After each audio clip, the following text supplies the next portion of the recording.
We're live. It feels like there's a delay here.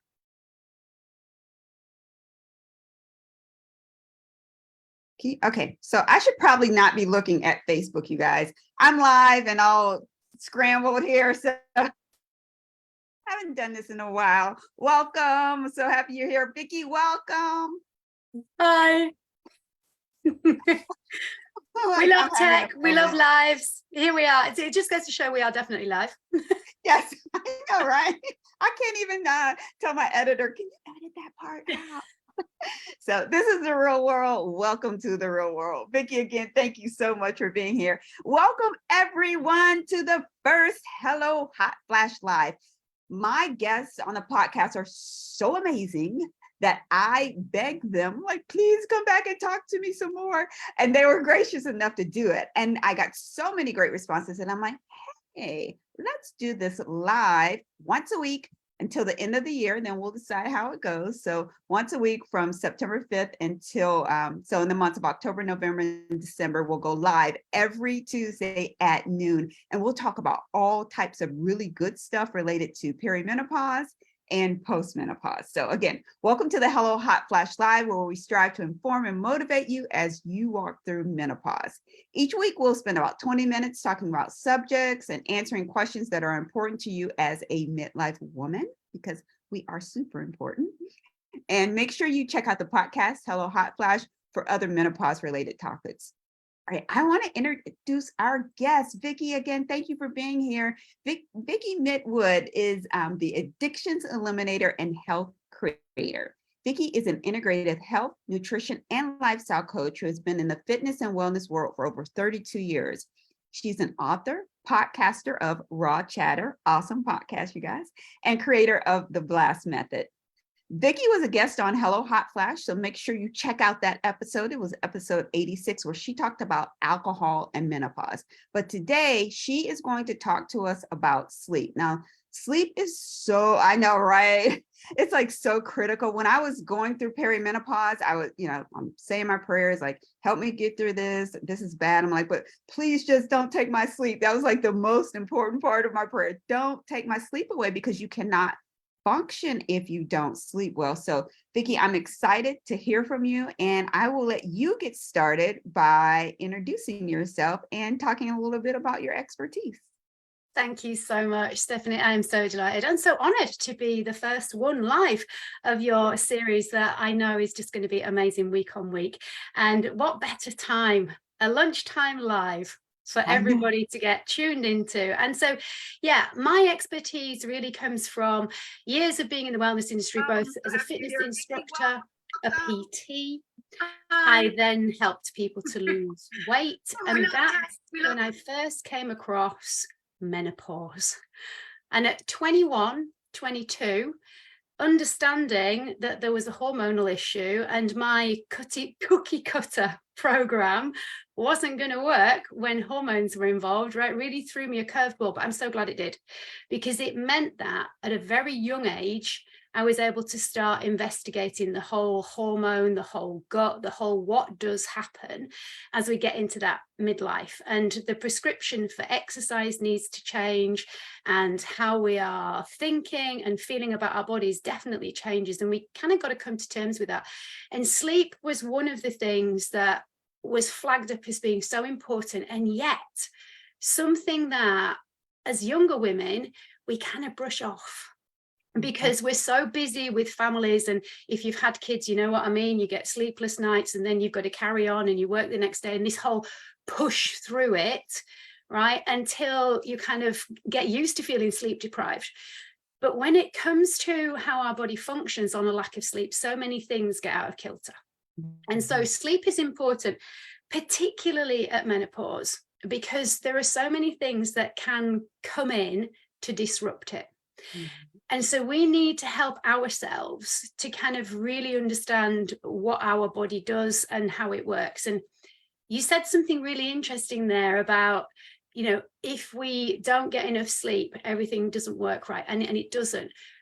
But we can get ourselves in a right old pickle and a bit of a state about not having a good night's sleep and catastrophize it in a way that doesn't help, because our bodies are amazing adaptation machines.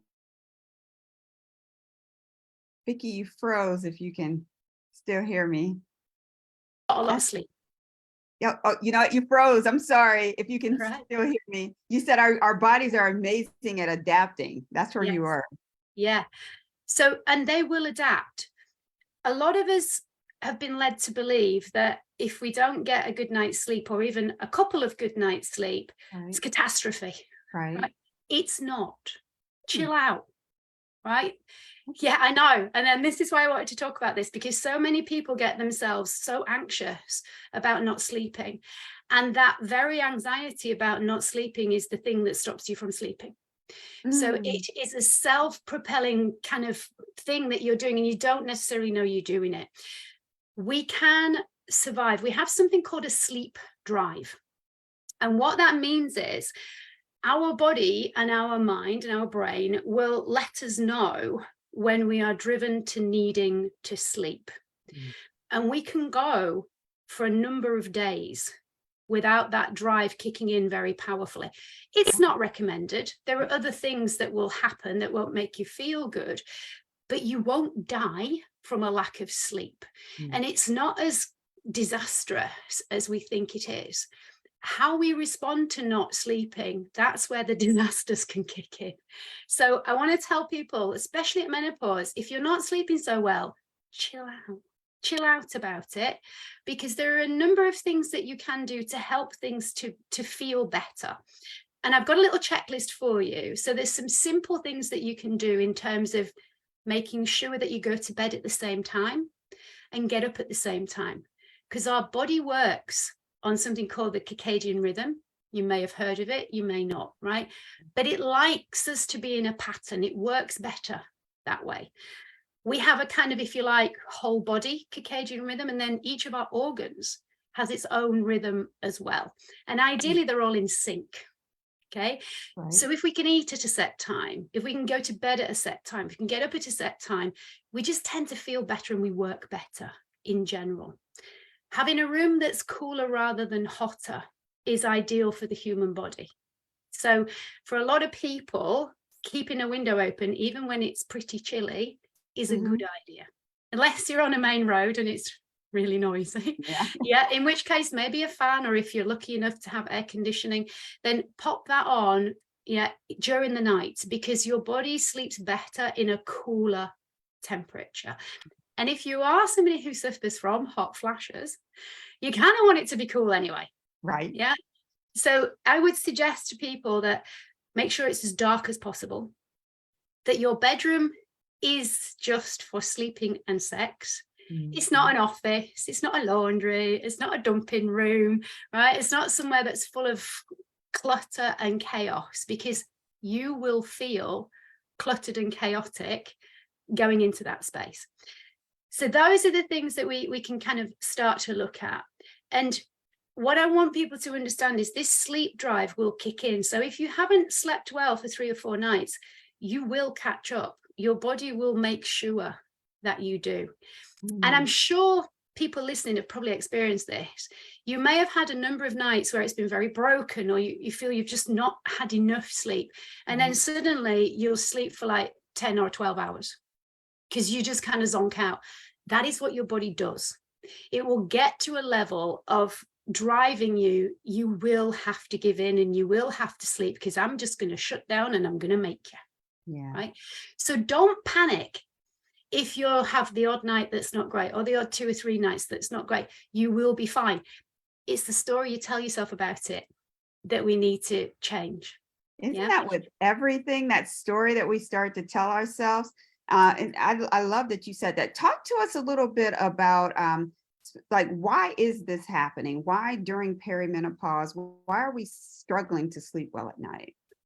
So often it's because our whole estrogen, progesterone, cortisol, melatonin system is all intertwined.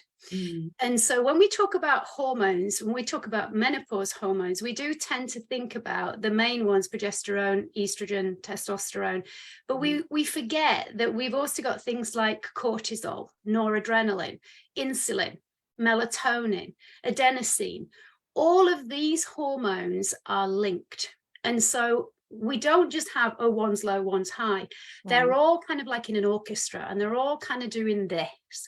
So we've Mm. got to understand that when our fluctuating hormones are kicking in, our systems are going to be out of homeostasis, out of balance. And so this is why we feel that our sleep can sometimes go a little bit awry, but not always. And it can be at different points in the whole menopause journey. So there may be sometimes when you're sleeping like a baby and you're just like, I'm loving it. And then there are other times where you go, I don't know what I'm doing differently, what's going on. And that will be because there are shifts going on in your body. You can't see, you don't necessarily know it's happening. But as long as we can go, okay, this is normal. And after I've done this weird phase of not sleeping, if I just relax about it, I will get back into a phase where I'm going to be sleeping well. But we need to make sure that we're not exacerbating it. Mm. So if we are feeling a bit stressed, right, because let's face it, through menopause, we get pretty stressed, Very stressed. pretty short-tempered with people. And it's very easy to tell ourselves, I need to just chill out, relax, and have a glass of wine. Right. Yeah. Terrible, which we already discussed last time, when it comes to sleep, because it will calm you down. It absolutely will. It's a depressant. It will make you feel drowsy, especially if you've had 2 or 3, right? So you will fall asleep quite easily and quite quickly, but then you will wake up. You will get a broken night's sleep. And unfortunately, you're more likely to wake up then anxious, because sleep can cause alcohol-induced sleep can cause morning anxiety. And so now we're anxious about the fact that we had a broken night's sleep and I'm already in a state of anxiety, which has elevated my blood glucose levels, my cortisol has gone up, my insulin's gone up. You're probably going, yeah, feeling a bit, I don't want to exercise, I probably don't want to go outside. And so all of a sudden we start to not do the things that can help us to have a great night's sleep. And a great night's sleep starts with a great morning. And that's not necessarily what people recognize. Yeah. So just to put people in the picture of a sleep cycle, right? Some people know this, some people don't, but I think it's always helpful to be reminded. We sleep in 90-minute cycles. Okay, so we're not just asleep for 7 hours straight. Right. Okay, we're in different stages of sleep, and some of them are very light, some of them are a little bit deeper, and some of them are a little bit deeper still. Many people have heard of REM sleep, right? We're not in REM sleep for very, very long. Okay, and after REM sleep, we go back to stage 1 sleep. So the way that it works, we have stage 1 sleep, you're kind of dropping off. This is the stage where you're just sort of calming down and your brain is switching off. This is the stage where a lot of people who have insomnia don't even know they've been asleep. And they go, no, I haven't slept. Actually, they have, but it's been stage 1 sleep. Okay. After the stage 1 sleep, we then go into the stage 2, which is the important stage where your body temperature starts to drop, everything starts to switch off. We start to repair and renew. That lasts for about 10 to 20 minutes. Then we go into stage 3. Now, stage 3 is where all the good stuff happens. This is where growth hormone comes in. This is where all of our hormones get reset. We get the glycation goes on in the brain, and with the lymphatic system kicks in, and your body kind of gets rid of all of the garbage from the day. After stage 3, people think you then go into REM. No, you don't. You go back up to stage 2. Then you go into the REM sleep, which is only for about 10 minutes. Then you go back up to stage 1. Now, it's that stage 1 sleep where if people say, I'm a light sleeper and anything would wake me up, that's because you'll have gone through one of those 90-minute cycles and you'll be back in your stage 1, right? So it's not unusual for you to kind of feel like you're waking up multiple times, but you're not necessarily. You're very likely still in the stage 1 sleep. And this is why I say to people, don't stress about the idea that you think maybe you've not had a massive amount of sleep, because you've probably had more than you think. It's not about the hours that you're in bed, and it's not about the hours that you're in the deep sleep. Yes, we want to get you into the deep sleep cycle, ideally, but are the stage 1 and stage 2 still helpful? Yes, they are. Absolutely, they are. And so what we've got to help people to understand is if we want to get into that good cyclical sleep, we need to make sure that we have a good morning. And that means getting up ideally at the same time every day, including weekends. I know, right? Yeah, I know. It does If make a possible. huge difference, though. It does. It makes a huge difference. It does. And of course, we're not looking for perfection. We're looking, if Right. you're going to bed at 1 o'clock in the morning because you've been to a great party, you're not going to be getting up at 6 or Right. 5 or whatever is your normal time of getting up. You're just not. And you shouldn't. You should listen to your body. But on the whole, try and get up at the same time. And as soon as you can, within that first hour of waking, if it's possible, get some sunlight into the back of your eye. Okay, because that's going to kick off the production of melatonin, which comes in later on to help you to go to sleep. But the production of it wants to start in the morning. And it's the sunlight on the back of the eye that is going to help that production. So if you can literally, what I say to people is kill 2 birds with 1 stone, or actually 3, because this is what I do. Go outside barefoot, ground yourself, look up at the sky. Doesn't matter if it's cloudy. Please don't look directly into the sunlight, but look up to the sky.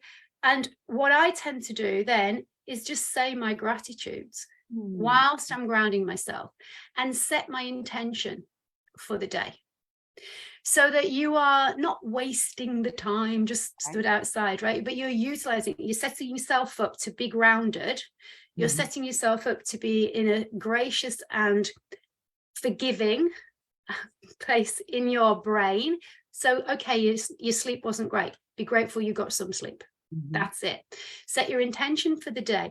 And then you can go about your day. You're very likely to be in a calmer place for the rest of the day if you can start like that. If you can exercise first thing, all of the science and the studies do show that people who exercise in the morning do tend to have a better night's sleep. Now, I know that's not where it can fit in for everybody, but if it can fit in for you, I would say do it if possible, because you will probably sleep a lot better than if you don't. Avoiding things like a lot of caffeine, especially in the afternoon. And Vicky, you froze on us again. oh no. Oh, here we go. You're good.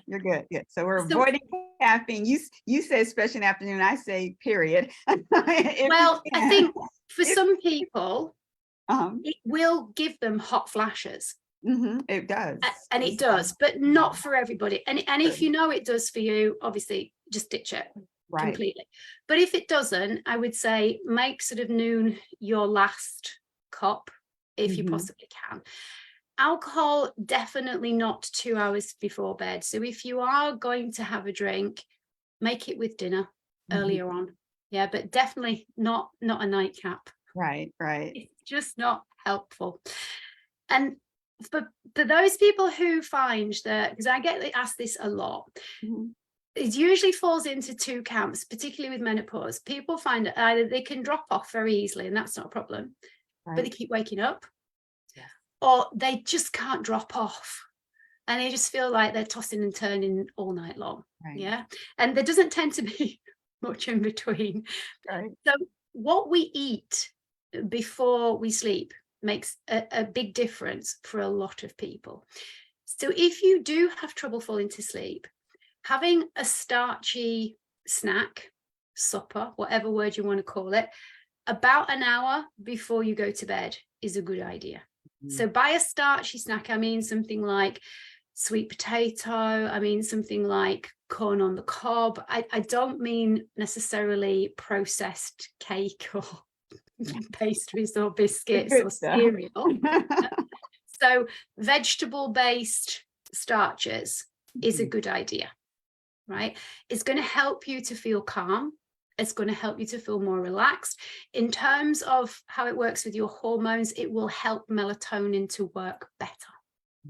Okay. That's awesome. So it's like, it all ties in together. So you can't just do one thing. You need to do a series, and they're not hard things to do. Being grateful in the morning is not something hard to do. And I know by having that practice, it does make a huge difference in your overall day. Stopping caffeine earlier in the day versus taking, I mean, I've talked to so many people that say that everything you're saying is so true. But how do we, and this, we're going to have this last question. So how do we implement these practices in our day? So I would say, look at where are you at the minute? What is your current routine? The first thing that I would get down is trying to go to bed, ideally before midnight, preferably by 10 p.m. So how your circadian rhythm tends to work best as humans. So get your, if you're going to bed really, really late after midnight, then everything's probably going to be out of kilter. So look at where am I at? Look at what time am I going to bed and what time am I getting up? Get that kind of dialed in first. Create enough space. So if you go, well, do you know what? It's all over the place. It depends what I'm doing and where I'm going. So look at how much time do you leave yourself in the morning for yourself? Because if you're somebody who jumps out of bed, gets straight on your phone and starts stressing about, oh, I haven't slept and I've got this to do and you're starting your day already stressed out. And if we're going through menopause, it's the worst thing that you can possibly do, right? Because you've just literally gone from 0 to 100 miles an hour in the space of a few seconds. And this is where put your phone out of sight, ideally not in your bedroom at all. I know people use it as an alarm clock. Stop. Buy an alarm clock. Get your phone out of your room. But put it in another room so you have to get out of your bed to turn it off, because then you're up.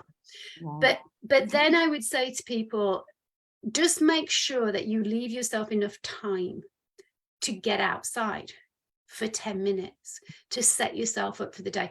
Those are the things that I would start with. Then I would look at structuring your meals so that you are eating at a regular basis, because blood sugar levels that do this are going to exacerbate all menopause symptoms. Processed food will absolutely kibosh how you feel when you're going through menopause. And I know it's easy to grab, but this is where planning, pre-prepping, and making that become a habit is where we want to be aiming for eventually. But start with the simple stuff. Right? If you can get to bed at the same time, get up at the same time, do the morning routine, get that sunlight in your eye, get your body moving, alive and awake, and not start your phone in a state of stress, just those things on their own will improve your sleep. And then on the other end, have a wind down routine. So you don't want to be listening to the news before you go to bed. Very true. Disastrous. Especially nowadays. Right? Yeah, but it doesn't matter what time you listen to the news. I say to all my clients, just don't listen to the news. Right. Because there's nothing good about it. It's fear mongering, and otherwise it wouldn't be news, would it? Right. So I would say to people, have a wind down routine, and ideally, if you're going to watch a film, don't make it a scary film, because the last thing you read, see, your brain takes it to bed with. Sure does. Yeah. Right. And so that's what it's going to be working on. Okay, which is not ideal. We want to be going to bed on gratitudes if possible. So the way I do it is I do my gratitudes the night before, and then I reread them and say them again the next morning. Oh, that's a smart idea. They're already done then. Yeah. That's a smart idea, because I usually just do mine in the morning, and I never think about like doing them ahead of time, and then that refocus, because you're like wrapping yourself around with those points of gratitude. Well, the last thing that you've read is something that you're grateful for. So you're going to bed in a state of calm and safety. And this, I'm doing this because oftentimes just saying I'm calm and I'm safe before you go to sleep is powerful, right? Because that's what your brain is taking in. If you're taking in a horror story, or you're going to bed on an argument, or you're watching disastrous news, or you're doing work right until the last minute, right? You haven't got time for your body to relax, to calm down and prepare. If you've had kids, what do we do with them at night? They have a Long wind down routine. hours. Yes. Yeah. We're Yeah. just big kids. Why Yeah. don't we do it for ourselves? Yeah. I know. I So, love that. yeah, Yeah. have a routine. For some people, it might be having a bath. For some people, it might be reading in bed. But if you're reading, make it funny, make it lighthearted. Don't make it a textbook or Right. something horrific. This is, you've given us so many practical tips. So we've talked about why we're feeling the way we're feeling, how it impacts our hormones during menopause. We've also you've given us some great practical tips. I know that for the audience, you have, and I put it in the chat. I'm looking real quick. I don't see any comments or anything out there that we need to directly respond to. But I did put in the chat your sleep checklist. So that is available to folks as well. This has been amazing, Vicky. I so appreciate it. You're welcome. One last thing I would just like to let people know, especially through menopause, naps. Yes. Let yourself have a that's nap. right. We did say we were going to talk about that, didn't we? Have a Yeah, nap. because sometimes we feel guilty about having a nap, but tell us why that's important. Yeah, so having a nap, especially if you have a 20-minute nap, will actually help your memory. And it will help you to feel alert. So the time is important. You can have a micro nap, 5 minutes. It's not going to do a massive amount. It'll rest your eyes. It'll let your nervous system completely calm down a little bit. But if you can have a 20-minute nap, don't feel guilty about it. It's actually really good for improving your memory. So if you've got menopause memory, have a 20-minute nap. Yeah. And it will do the world of good. If it's longer, if it's between 60 and 90 minutes, you are likely to wake up feeling groggy because you'll have gone through a whole cycle of sleep, right? So I would say to people, especially if you definitely feel that you are lacking in a lot of sleep and you revert to yourself as having insomnia, napping for a long time is not beneficial, right? We want to have that sleep drive that forces you to eventually catch up. So naps are not great. But if you have the odd broken night and you're just like, oh, I need a nap, take it.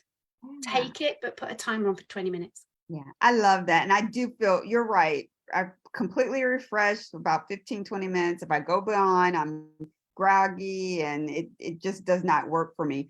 But so I love that. I forgot that we were going to talk about that. Yeah, I need a nap. Love my naps. Vicky, thank you once again for being part of my first Facebook Live. And I'm so excited to get this information out to folks. Again, anyone listening, all of Vicky's contact information is in the comments. And I've also given you a link to her free sleep guide. Again, thanks, Vicky. You have a great day. You too. Bye, folks. Have a good one. All right. Bye-bye.